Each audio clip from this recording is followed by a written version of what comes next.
Hello my lovely student, this is Mansi. Welcome back to the channel. So now we are going to discuss the first law of motion. So laws of motion तीन laws हैं, इसमें से हम पहला भी discuss करने वाले हैं. Also this first law of motion is also called law of inertia.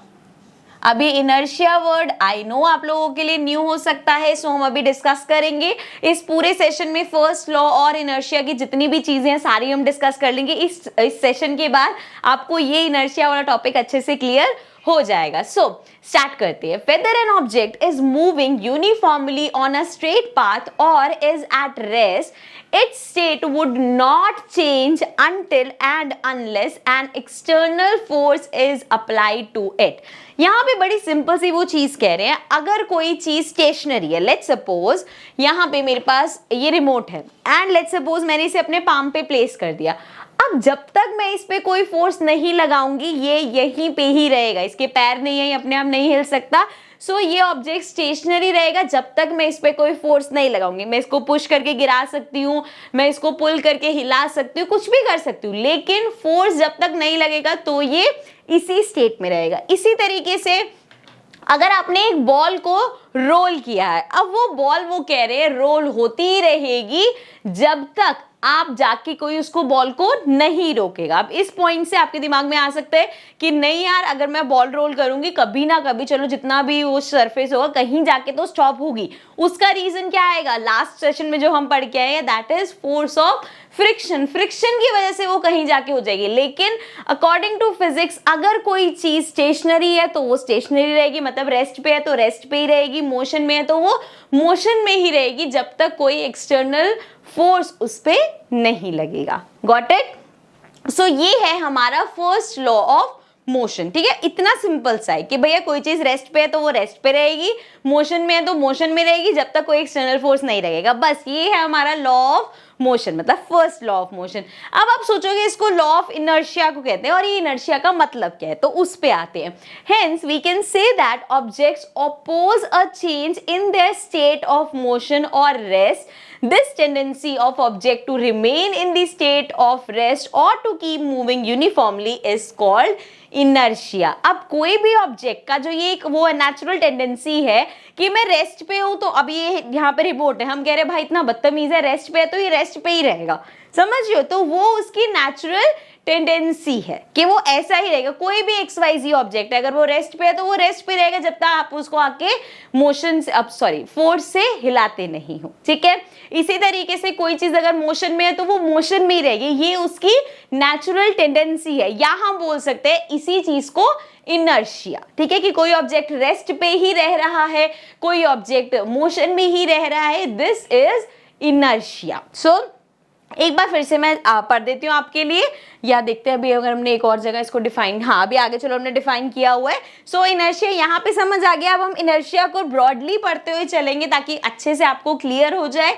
So, inertia is the natural tendency of an object to resist a change in its state of motion or of rest. So, वो बोल रहे हैं ये उसकी एक natural tendency है कि अगर वो rest पे है तो वो अगर आप उस पर फोर्स नहीं लगाओगे तो वो रेसिस्ट करता है कि मुझे रेस्ट पे ही रहने दो, या अगर कोई चीज मोशन में है तो वो रेसिस्ट करती है कि मुझे भाई मोशन में ही रहना है.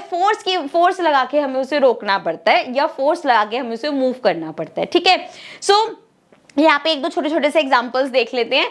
जैसे कि अगर यहाँ पे मान लो कि स्लोप है एंड ये बॉल्स है, ये इस पे हमने यहाँ देख रहे हो व्हील्स लगे हुए और ये ऐसे स्लाइड कर रही है. ठीक है, अब उसकी नेचुरल टेंडेंसी क्या हो रही है बॉल्स की, कि वो मूव कर रही हैं बॉल्स. ठीक है, अब सडनली जब ये यहाँ आके रुक जाएगा,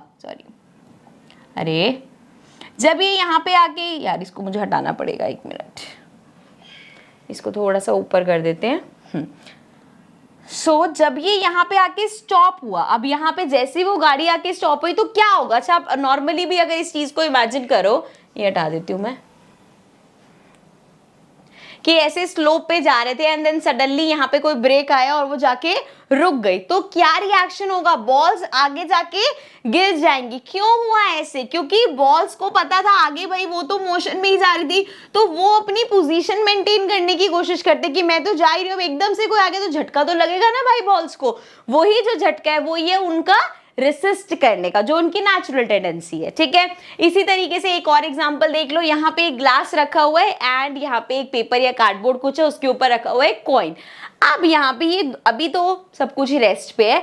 अब इस कार्ड को मैंने किया फ्लिप। जब हम कार्ड को फ्लिप करेंगे तो क्या होगा, कार्ड के ऊपर फोर्स लगा है, वो रेस्ट से मोशन में आ गया, लेकिन वो जो कॉइन है, हाँ फोर्स बहुत, जो अभी आप ही बोल सकते हो मैम अगर बहुत जोर से फोर्स लगाएंगे तो सिक्का भी उछलता हुआ जाएगा, बट हम फोर्स सिर्फ कार्ड पे लगा रहे हैं और इतना लगा रहे हैं कि कार्ड मूव हो जाए। तो कार्ड तो यहाँ से मूव हो गया, अब ये जो कॉइन था वो रेस्ट की पोजीशन पे था, तो जैसे ही उसके नीचे से कार्ड निकला वो यहाँ पे जाके गिर गया, मतलब वो अपनी रेस्ट पोजीशन में ही नीचे चला गया, क्योंकि वो तो अपनी पोजीशन को रेसिस्ट कर रहा था कि मैं रेस्ट पे हूं, मेरे पे कोई फोर्स नहीं लगा, मुझे रेस्ट पे ही रहना है, समझ रहे हो।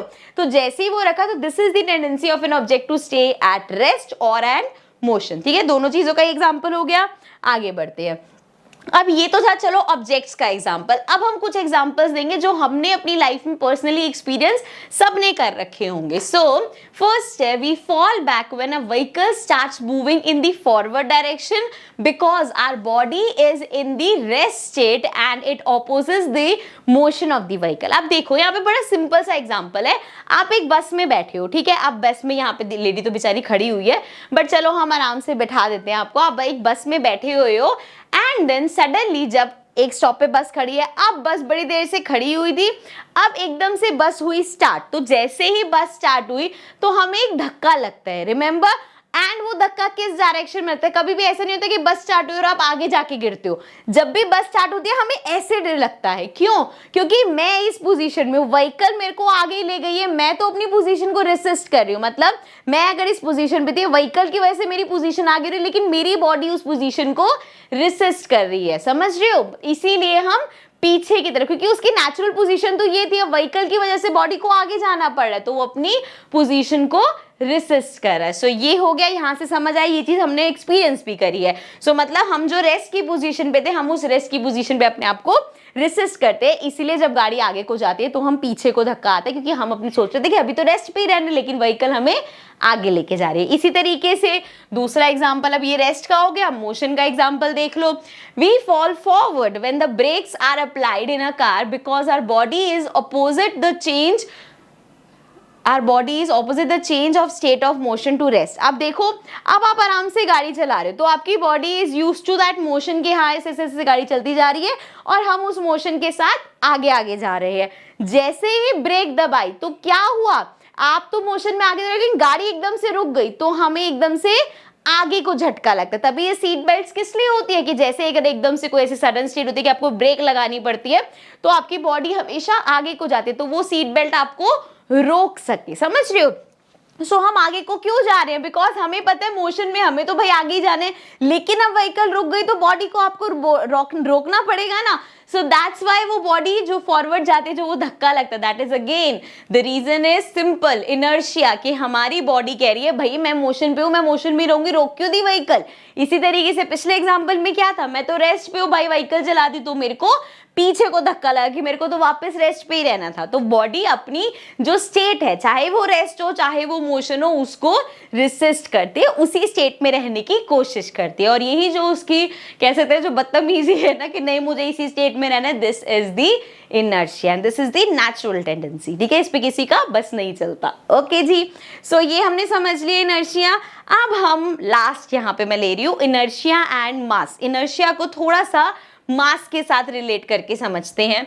So the inertia of an object is dependent upon its mass. अब वो कह रहे हैं किसी भी ऑब्जेक्ट का जो इनर्शिया होता है, मतलब उसकी टेंडेंसी कि वो अपने आप को रेस्ट में रखे या उसकी टेंडेंसी कि वो अपने आप को मोशन में रखे, उसके मास पे डिपेंड होता है। सिंपल यहाँ पे आप एग्जांपल देख सकते हो, एक ये जो ट्रॉली है यहाँ पे वो भी है, उसमें भी इनर्शिया है, वो भी कह रही है मैं रेस्ट पे हूँ तो मैं रेस्ट पे ही रहूंगी। अब कोई आया उसने ट्रॉली पकड़ी और लेके चलने लग गया, अब वो क्या कर सकती है, ट्रॉली की बस में तो कुछ नहीं है, इतनी हल्की सी, क्योंकि उसका मास कम है, तो वो जैसे ही उससे रेसिस्ट तो अपनी तरफ से किया होगा, तभी आपको थोड़ा सा फोर्स लगाना पड़ा, लेकिन आपने जरा सा फोर्स लगाया और वो रेस्ट से मोशन पे हो गई क्योंकि उसका मास कम था। यही सेम चीज जरा गाड़ी के साथ करके देखो, अगर आप जितना ट्रॉली को धक्का लगा रहे हो उतना हल्का सा धक्का गाड़ी को लगाते हो, गाड़ी कह रहा है वो धक्का लगाते रहो, मेरा तो इनर्शिया इतना स्ट्रांग है क्योंकि मेरा मास ज्यादा है, मैं रेस्ट पे ही रहूंगा। लेकिन वहीं अगर आप फोर्स बढ़ा दोगे तो आप गाड़ी को भी धक्का लगा पाते हो। लेकिन यहाँ पे दोनों में आपका फोर्स किसमें ज्यादा लगेगा? ऑब्वियसली